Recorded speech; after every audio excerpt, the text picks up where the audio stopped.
নমস্কার, তন্দ্রা লিটল ওভেনে আপনাদের সকলকে স্বাগত। আজকে আমি পূর্ববঙ্গের একটা বিখ্যাত রান্না ইলিশ বেগুন বা বেগুন ইলিশ যাই বলুন রান্না করে দেখাবো। রেসিপিটা করা একদম সহজ, কিন্তু খেতে অসাধারণ লাগে। আঙুল চেটে চেটে খেতে হবে। আসুন তাহলে দেখে নিই রেসিপিটা কিভাবে করতে হবে। এই রান্নাটা করার জন্য এখানে আমি হাফ কিলোর থেকে একটু কম একটা ইলিশ মাছ নিয়ে নিয়েছি। এই মাছগুলি আমি ভালো করে ধুয়ে পরিষ্কার করে নিয়ে এসেছি।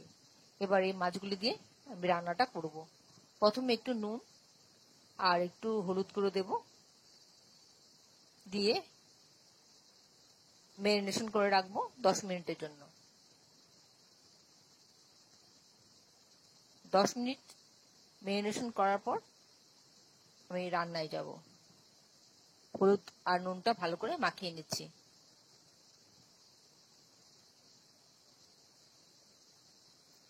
এর মধ্যে আর যা যা লাগবে তা হলো বেগুন আমি এরকম টুকরো টুকরো করে নিয়ে নিয়েছি। 10 মিনিট বাদে কড়াতে সর্ষের তেল দিলাম। সর্ষের তেল খুব সামান্য লাগবে, বেশি না। 2 চা চামচ তেলেই হয়ে যাবে। মাছটা আমি একটু ভাজবো। ইলিশ মাছ ভাজলে মাছের গায়ের থেকে তেল ছাড়ে, তাই তেলটা অনেক বেড়ে যায়। তাই অল্প তেল দিলেই যথেষ্ট হয়ে যায়। এবার মাছগুলি আমি ভেজে নিচ্ছি। আমি কিন্তু খুব কড়া করে ভাজবো না, হালকা করে ভাজবো। ইলিশ মাছ নরম মাছ, ঝটপট হয়েও যায় ভাজা, তাই একটু বাদই 2 মিনিট অপেক্ষা করে আমি আবার উল্টে দেব।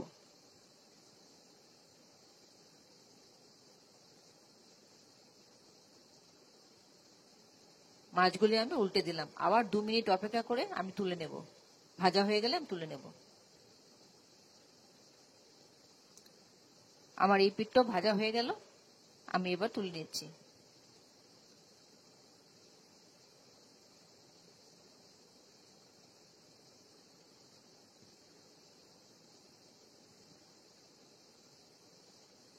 আর যা তেল আছে তার মধ্যে আমি বাদবাকি মাছটা ভেজে নিচ্ছি।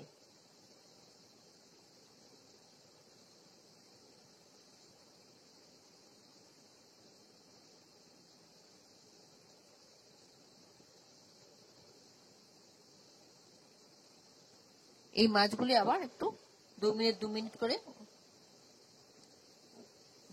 ভেজে আমি তুলে নিচ্ছি। আপনারা কে কোথা থেকে, কোন শহর থেকে, কোন দেশ থেকে আমার এই রেসিপিটা দেখছেন, প্লিজ একটু কমেন্ট বক্সে কমেন্ট করবেন। আমার তাহলে খুব ভালো লাগবে। আর নতুন কোনো বন্ধু প্রথমবার আমার চ্যানেলটাকে দেখে থাকলে আপনাকে একটা বিগ হাগ জানাচ্ছি। চ্যানেলটাকে সাবস্ক্রাইব করে নেওয়ার জন্য অনুরোধ রইল। পাশে বেল আইকনটা অ্যাক্টিভেট করে নেবেন, যাতে পরবর্তী আমার সমস্ত রেসিপির নোটিফিকেশন সবার আগে আপনার কাছে এসে পৌঁছয়। আর আপনি যদি ফেসবুক থেকে দেখে থাকেন তাহলে ফলো অপশনটা ক্লিক করবেন আর একটা লাইক দেবেন, তাহলে আপনি আমার সাথে জুড়ে যাবেন। আপনি আমার সাথে জুড়ে গেলে আমার সমস্ত রেসিপির নোটিফিকেশন সবার আগে আপনার কাছে এসে পৌঁছবে। এবার সামান্য একটু এর মধ্যে তেল দেব, খুব অল্প, 1 চা চামচ। তেলটা গরম হলে এর মধ্যে আমি হাফ টিস্পুন কালো জিরে ফোড়ন দিয়ে দিলাম আর কিছু কাঁচা লঙ্কা দিলাম। আমি এখানে 3টা কাঁচা লঙ্কা দিয়েছি, আপনি আপনার ঝাল অনুযায়ী যেরকম পছন্দ করেন সেরকম দেবেন। এই রান্নাটাও কিন্তু শুকনো লঙ্কা ব্যবহার হবে না। লঙ্কাটা দিয়ে আমি বেগুনগুলো দিয়ে দিলাম। এবার এর মধ্যে দিয়ে দিচ্ছি হলুদ হাফ টিস্পুন আর হাফ টিস্পুন জিরে গুঁড়ো, আর একটু নুন দিলাম স্বাদ মতন, দিয়ে সামান্য একটু জল দিয়ে দিচ্ছি মশলাটা ভাজা হওয়ার জন্য। সবটা ভালো করে মিশিয়ে আমি একটু সময় ঢাকা দিয়ে রাখবো, যাতে বেগুনটা নরম হয়ে যায়।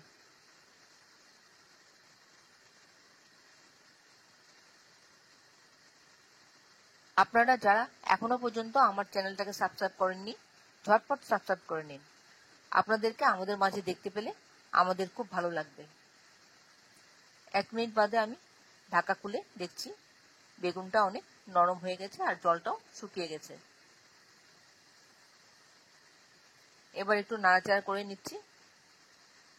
মশলাটা একটু ভাজা ভাজা হয়ে গেল। এবার এর মধ্যে আমি পরিমাণ মতো জল দিয়ে দেব।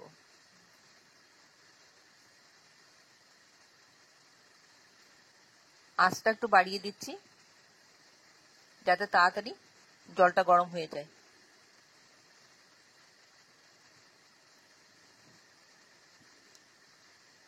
এই রান্নাটা পূর্ববঙ্গের একটা বিখ্যাত রান্না।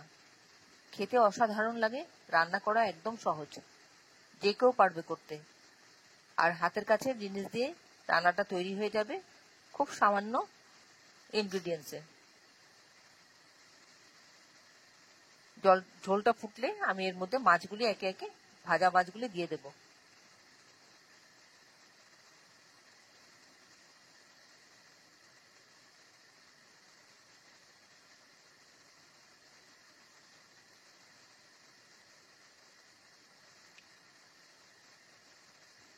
এবার মাছটা দিয়ে দিলাম। ঝোলটা একটু ফুটে উঠবে, তার জন্য অপেক্ষা করছি।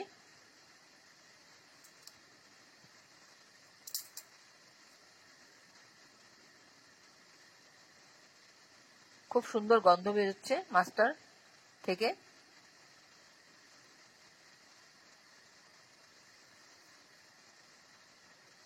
সবশেষে আমি একটু উপর থেকে কাঁচা তেল ছড়িয়ে দিলাম। রান্নাটা ঝটপট হয়ে যায়। ইলিশ মাছের মজা এটাই, খুব নরম মাছ, রান্না হয়ে যায়। এবার নাড়াচাড়া করে দিয়ে আমি ভালো করে একটু ঢেকে রাখবো, 1 মিনিট স্ট্যান্ডিং টাইম দেব।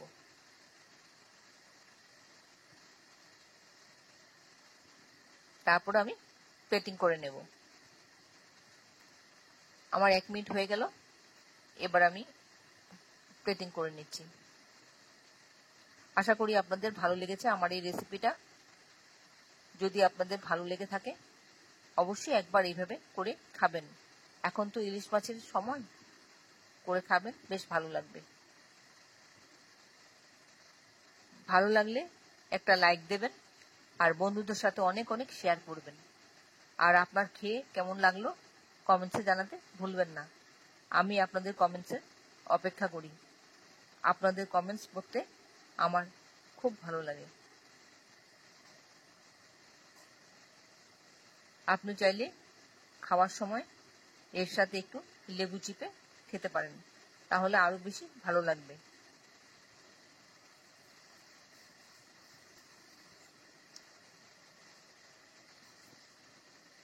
এতক্ষণ ধৈর্য ধরে আমার এই রেসিপিটা দেখার জন্য আপনাদেরকে অসংখ্য অসংখ্য ধন্যবাদ। আপনারা সকলে ভালো থাকবেন, সুস্থ থাকবেন, ঈশ্বরের কাছে এই কামনা করি। আর এই ধরনের নতুন নতুন রেসিপি দেখতে আমার চ্যানেলটাকে সাবস্ক্রাইব করে নেবেন। পাশে বেল আইকনটা অ্যাক্টিভেট করে নেবেন, যাতে পরবর্তী আমার সমস্ত রেসিপির নোটিফিকেশন সবার আগে আপনার কাছে এসে পৌঁছায়। আপনার যদি কোনো প্রশ্ন থাকে আমার এই রেসিপি সম্পর্কে অবশ্যই কমেন্টসে জানিয়ে দেবেন। তাহলে আসি বন্ধু, আবার দেখা হবে অন্য কোনো এক রেসিপিতে। ভালো থাকবেন সবাই, নমস্কার।